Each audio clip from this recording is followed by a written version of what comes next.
Company of Wilmington, Delaware, makers of better things for better living through chemistry, presents the Cavalcade of America. Tonight's star, Brian Donlevy.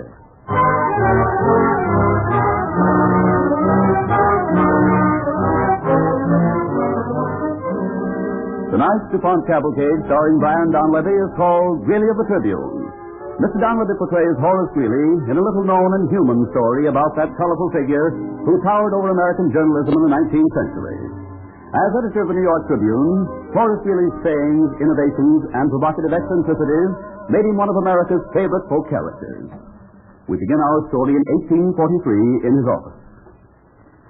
Whatever you tell me, Mr. Jenkins, I shall remember as deathless prose. Now, please go. I have work. But, Mr. Greeley, how about the money you owe me for newsprint? I've made a note of it. Good day. Aren't we even going to talk about when you pay me? Don't be vulgar. Mr. Jenkins, on your way out, please tell Mr. Raymond and Mr. Snow that I want to see them. You might also say that I'm angry. Yes, sir. I just don't understand it. Before I come here, I always know what I want to say, and somehow I just never get to say it. I pity you, Jenkins, from the bottom of my heart. Well, if you pity me, Mr. Greeley, what about the money? Patience, Mr. Jenkins. Patience is a virtue, a great virtue. Yes, I suppose that's true. That's very true. Well, I always learn a little something when I come here. Good day, Mr. Greeley. Good day, Mr. Jenkins.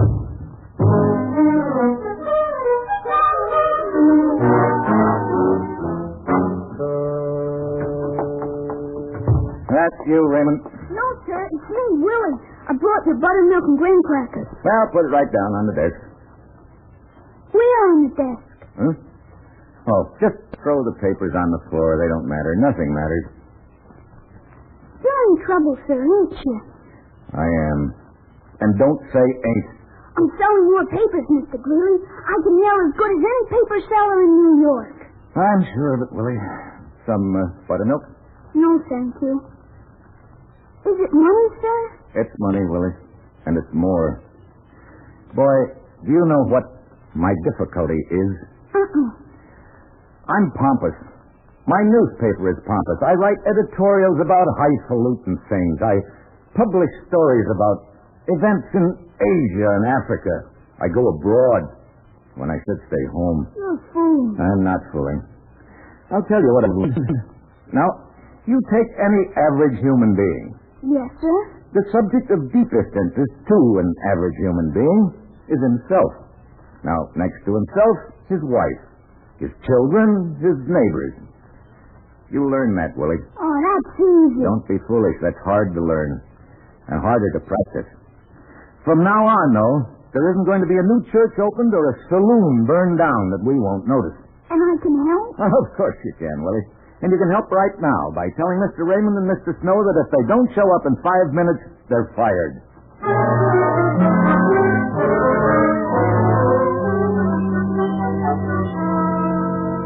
Is this the item you're referring to, sir? Yes, Mr. Snow, that's the item. Why did that item appear in James Gordon Bennett's Herald and not in our own Tribune? Well, I suppose it's... No because is why. You're a reporter. Why? Well, don't ask me, sir. Ask Henry Raymond. All right. Mr. Raymond, why does Mr. Bennett beat us with the news? That's simple. He's got more reporters. More? You mean better reporters, don't you? That's a matter of opinion. Whose opinion? Yours or the public? Mr. Greeley, I'll be spoken to with civility. Never mind the civility. How about a little truth? The truth is that my creditors are numerous. The truth is that my reporters are stodgy. The truth is that James Gordon Bennett sells 2 copies of the Herald for every copy we sell of the Tribune. Why? Let's learn from Mr. Bennett. He can teach us a few things. Sure. But if you ask me, Bennett's paper's filled with trash. His mind's in the street. Why not? He finds news there. A street corner accident, the story of a lost child, the feeling of an immigrant on first setting foot in America. Raymond, I give you 2 pieces of advice. First, never underestimate the people you don't like.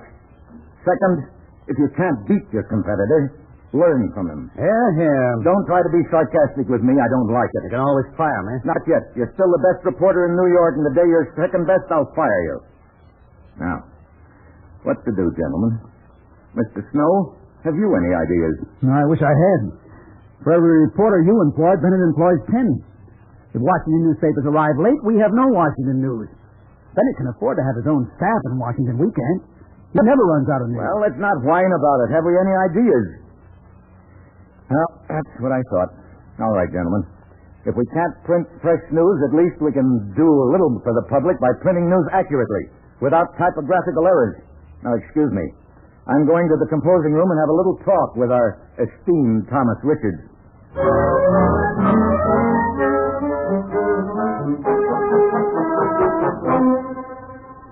Good morning, Mr. Greeley, the very person I want to see. Look here. According to the New York Sun, you are, I quote, a miscreant, a blockhead, and a large New England squash, unquote. Wipe your chin, Mr. Richards. You drool. According to the Courier, quote, Horace Greeley wears a hat double the size of his inflated head. Never mind the Courier. Let's talk about the Tribune. Do you or do you not employ proofreaders? Who has anything to say about my proofreaders? I do. Plenty. Wait a minute. What's that vile, foul, filthy, poisonous thing in your hand? My pipe. Well, lose it. It isn't lit. It's dead. Then take it out and give it a Christian burial. Wonderful to see you in such good humor. Thomas Richards, you drink, you swear, you vote the Democratic ticket. Aren't you afraid of eternal damnation? No. I'm afraid you're not going to pay me the back wages you owe me. What if your Aunt Harriet heard about your carryings on down here? My Aunt Harriet is way up in New Hampshire, where she belongs. Besides, when she got me my job with you, she didn't hire herself on as my chaperone. I promised her I'd look after you. You also promised me my back wages. Let's talk about my back wages. Mr. Richards, patience is a great virtue. For you or for me? Tom, I've been underestimating you. You've got intelligence. All right, what have I got that you want? Sit down. With you, I'll stand. It's safer. Richards, our problem is to get the news. To get it accurately, completely, and speedily. Speed. That's the main problem. Printing the news first. Now, question. How can we get the news faster than our competitors? Carrier pigeons. Well, not a bad idea. The trouble is, it's not a new idea. Our competitors are already using carrier pigeons. Are they now? The little devils. Well, that being so, let us use something faster than a carrier pigeon. Ah, what? Well, that'd be telling. Let's keep it to me. Look, if you have something faster than a carrier pigeon, I want it. Do it, Richards. Do it for the New York Tribune.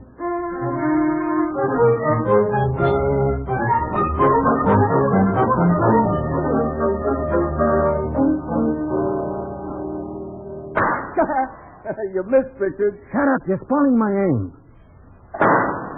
Missed again. Thomas Richards, what in heaven's name are you doing? One moment, Mr. Greeley. Missed again. Missed what?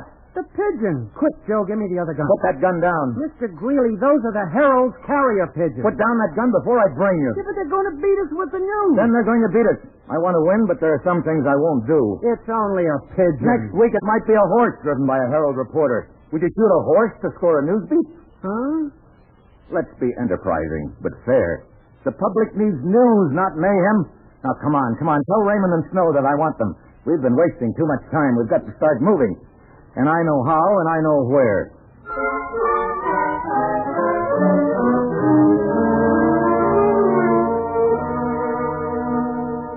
But what can we do? Not just so the Tribune stays in business, but to push ahead. I don't know. It's certainly going to have to be something spectacular. Yes, you're right. If you'll allow me to be a little stuffy, I'd say it'll have to be something unique in the history of journalism. Talk. Gentlemen, we've had enough of talk. Now we need action. The reason I asked you to come here with such urgency is because 3 days from now, Daniel Webster delivers a speech at Andover, Massachusetts. And what about it, sir? The rumors are that Webster may decide to announce for the president. Well? Whatever Daniel Webster says at Andover, I want it for the first page of the Tribune on the next day. The next day? The next day. How nice. Before any other newspaper in New York carries the story. Before the Sun, the Union, the Courier, the Journal of Commerce, the Post. But most of all, before the New York Herald. And I know how to get that story first. You do, Mr. Greeley. I do, Mr. Raymond, I do. Raymond, I'm asking you and Richards to be prepared to take the next boat to Boston. That's the same boat the other reporters will be taking. Gentlemen, I have a plan, and I ask you not to interrupt. Please listen carefully. The boat to Boston will carry the best newspaper men in the United States. Nevertheless, tomorrow we shall put into motion...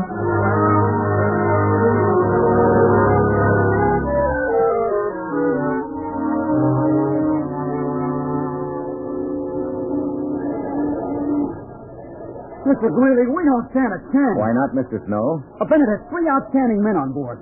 The Sun has 2, the Courier 2, the Post, every paper in town. It's hopeless. Nonsense. Has Raymond gone aboard? Yeah, a few seconds ago. And Richards? 2 hours ago, as per your instructions. Was he observed? He could have been. There was no one here to observe him. Drunk or sober? Today, he's as cold sober as a compositor's stone.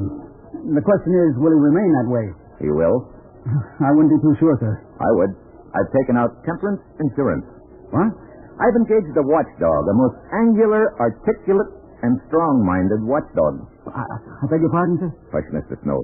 Behold, our watchdog approacheth. Ah, Mr. Greeley. My dear Horace Greeley. Aunt Harriet, may I introduce my colleague, Mr. Snow? This is Tom Richards' Aunt Harriet from New Hampshire. How do you do, man? Mr. Snow. Any colleague of Horace Greeley must be a great man. Oh, fiddlesticks, my dear lady. I'm no great man. There, notice the modesty of a man. His editorials are changing the political and moral climate of America. He is becoming the most popular lecturer on temperance, moderation, and vegetarianism, and he says fiddlesticks.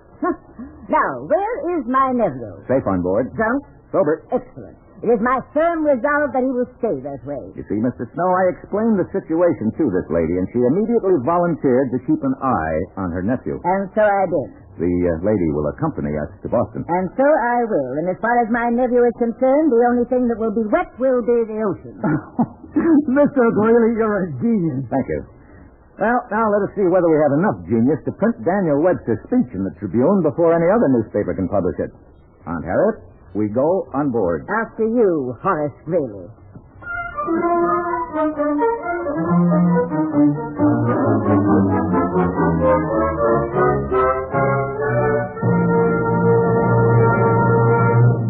You are listening to the DuPont Cavalcade of America, starring Brian Donlevy as Horace Greeley in Greeley of the Tribune, sponsored by the DuPont Company, makers of better things for better living through chemistry. Among DuPont's better things for better living through chemistry is nylon. One of the unusual uses for nylon is in medical science. When a blood transfusion or an infusion of blood plasma is given, the liquid is passed through a fine sieve or filter to prevent clotting. This all-important filter is now made of DuPont nylon.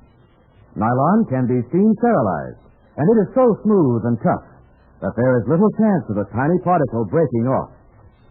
This medical development is another important example of the service of nylon, one of the DuPont Company's better things for better living through chemistry.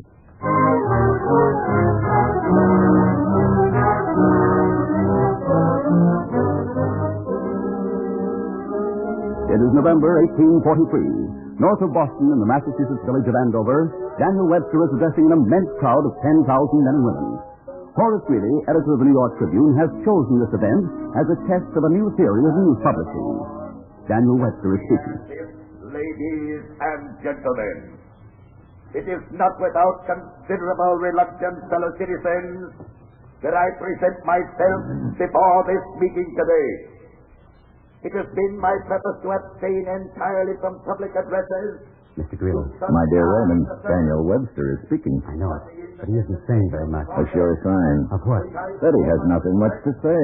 Now hush. Appear to be urged with so much earnestness that it is not in my yielding nature to withhold assets. Daniel Webster for president. I am not a candidate for any office in the gifts of the government. Write that down. Or in the gifts of the people. I am a private citizen, and that condition will never be changed by any movement or effort made for that purpose by myself or at my suggestion. That's it. There it is, Raymond. I've got every word, Mr. Greeley. So Daniel Webster is not a candidate for President of the United States. It's important news. Keep scribbling, Raymond. I'm going back to the ship in Boston Harbor.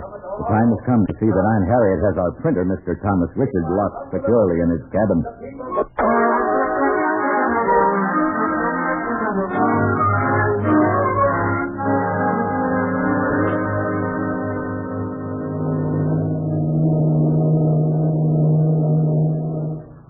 Where's the key, Aunt Harriet? Here, Mr. Greeley, next to my house. It's quite safe. I'm absolutely sure of it, madam.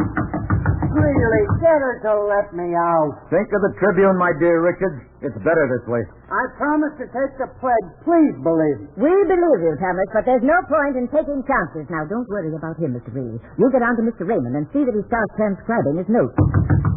Nephew, it will do you no good to make such an unseemly racket. We are in Boston. Be a gentleman. Well,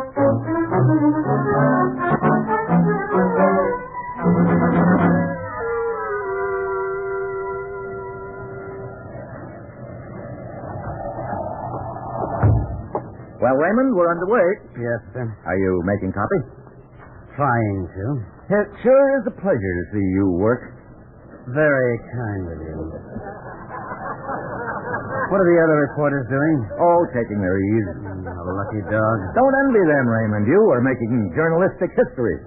Don't be too sure. Once they get on to what we're up to, the whole thing is finished. They mustn't get on to what we're up to. Aunt Harriet will carry your copy to Richard every half hour. Now, please lock your door and continue writing. I'm going out on deck for a bit of air.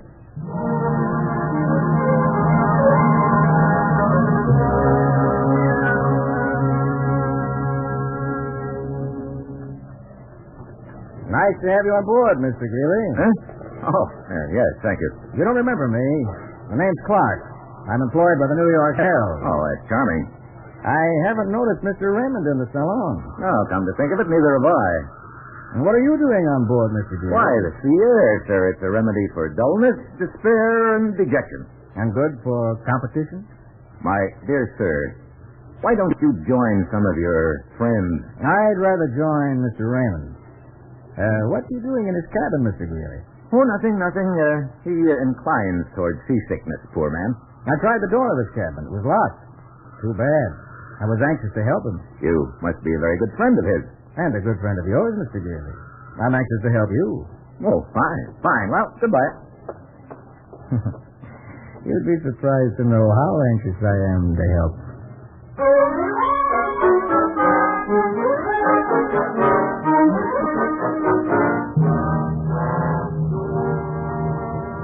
Excuse me, madam. I beg your pardon, sir. Kindly take your hands off these papers. What's that you're holding? Copy. What? Copy. I believe I used the word accurately. You got that from Raymond, didn't you? Kindly go away. Why are you bringing it down here? To whom and for what reason? I resent your peremptory tone, sir. You are not nice. That tells me just what I want to know. Out of my way, madam.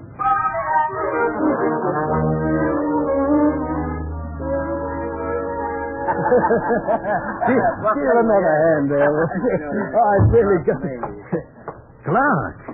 Hey, you look as though you'd seen a ghost. I've seen old Tom Richards to the porthole of his cabin. Why, you're crazy. What's he doing here? He's got a small printing office set up in his cabin. What? And he's busy setting Daniel Webster's speech into type. No. Yeah. 2 hours after this boat docks, the New York Tribune will hit the streets with Daniel Webster's speech. I knew it. I knew Horace Greeley wasn't on board for the ocean breeze. We've been outsmarted. No, we haven't. I know Tom Richards. Good old Tom. He must be dying of thirst. Out of my way, please.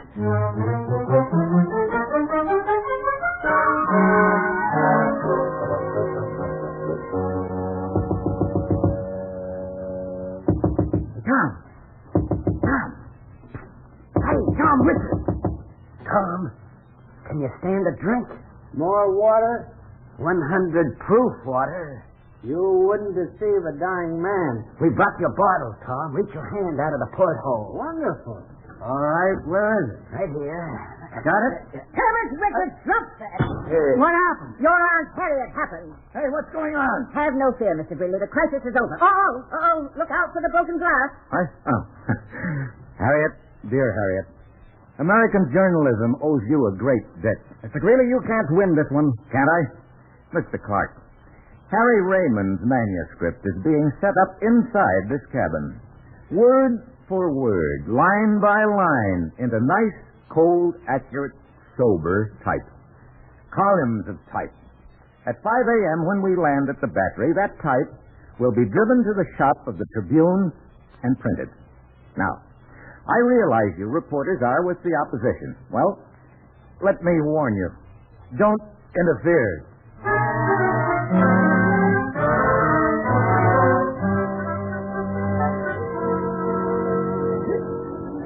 Driver, those are columns of type you're lifting, not sacks of coal. Yes, I know. Careful, lay it gently in the wagon. All right, I know what I'm doing. What my nephew tells you. Gently, driver, gently. Please, everyone, there's no cause for panic. Driver, Yes, Mr. Greeley. things might happen. Be alert. Leave it to me, Mr. Greeley. All right, hold on, everybody. Get up.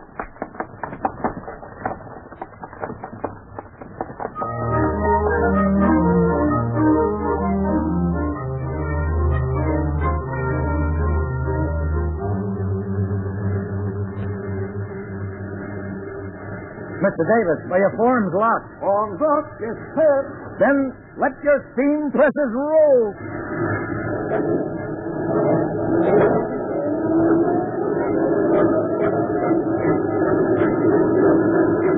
Mr. Greeley, there's some tough-looking characters outside. They might be hired suspects. Davis, bolt every door, lock your windows, fasten your shutters.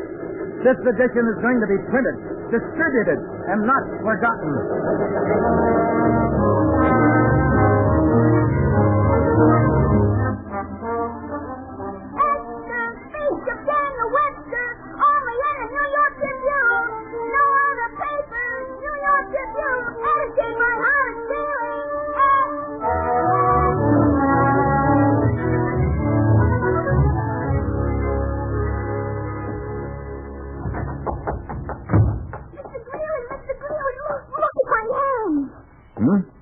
Well, they're dirtier than usual. They're empty. Every copy sold. Every single copy.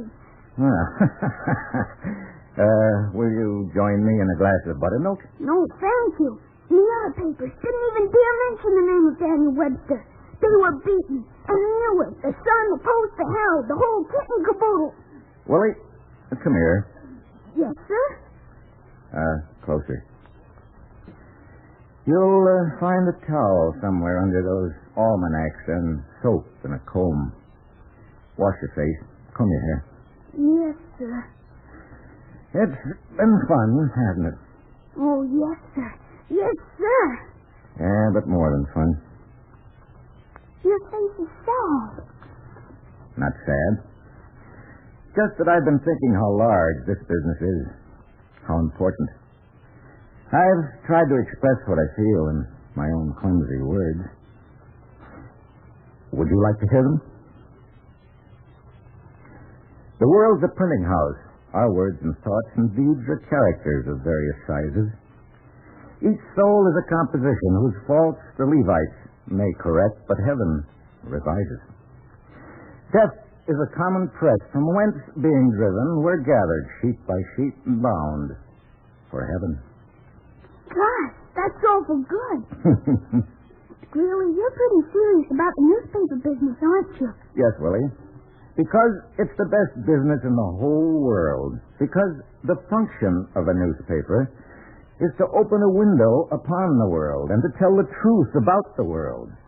And there's nothing more serious and more important than the truth.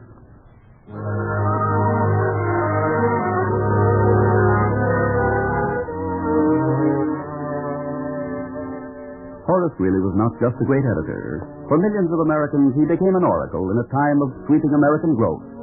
He preached of the New West, of free homesteads and the rights of ordinary men and women. Today, 6 towns and villages in western states bear the name of Horace Greeley. These are his monuments. These and our free press.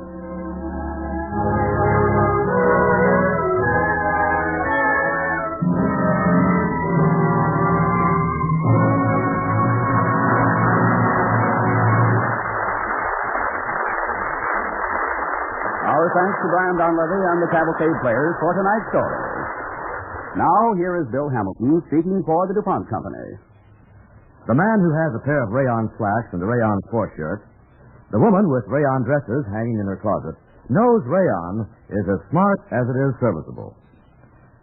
Now, along with other companies, DuPont manufactures two kinds of rayon, viscose and acetate. DuPont also manufactures nylon. Yet, although each of these fibers is successful, the company has invested many years of research and millions of dollars in developing a new one, Orlon acrylic fiber. And DuPont has still a fifth fiber under development. We call it temporarily Fiber V.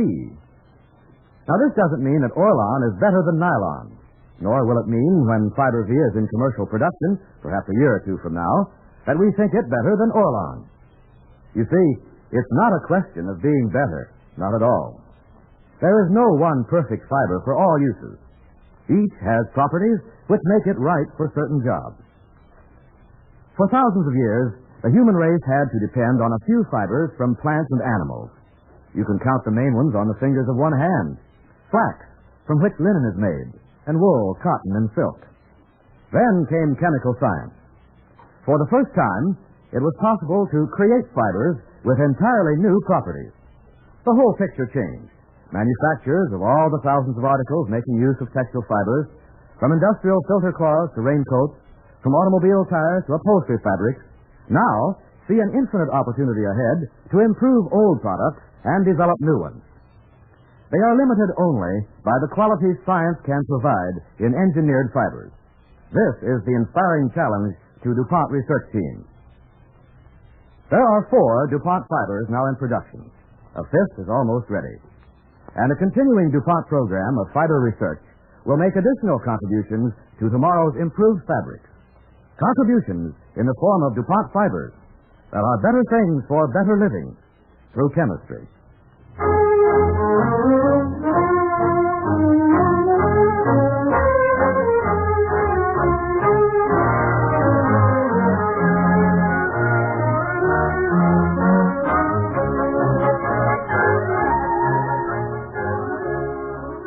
Next week, the star of the DuPont Cavalcade will be Lee Bowman. Our play, Fiber 66, tells the fascinating story of a great chemical discovery and of the men and research that made it possible. Be sure to listen. Tonight's DuPont Cavalcade was written by Morton Wishengrad and was based on an incident in Horace Greeley, Voice of the People, by William H. Hale, published by Harper's. Music was composed by Arden Cornwell and conducted by Donald Voorhees. The program was directed by John Zoller. Since 1910, the Boy Scouts of America have rendered a distinguished public service. This is Boy Scout Week. We join the nation in saluting this great organization of American youth.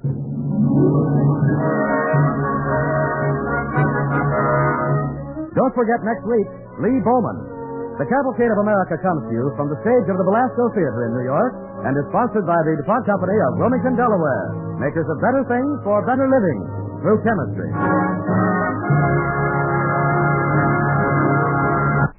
Daddy and Baby Snooks create some more havoc. Hear them on NBC.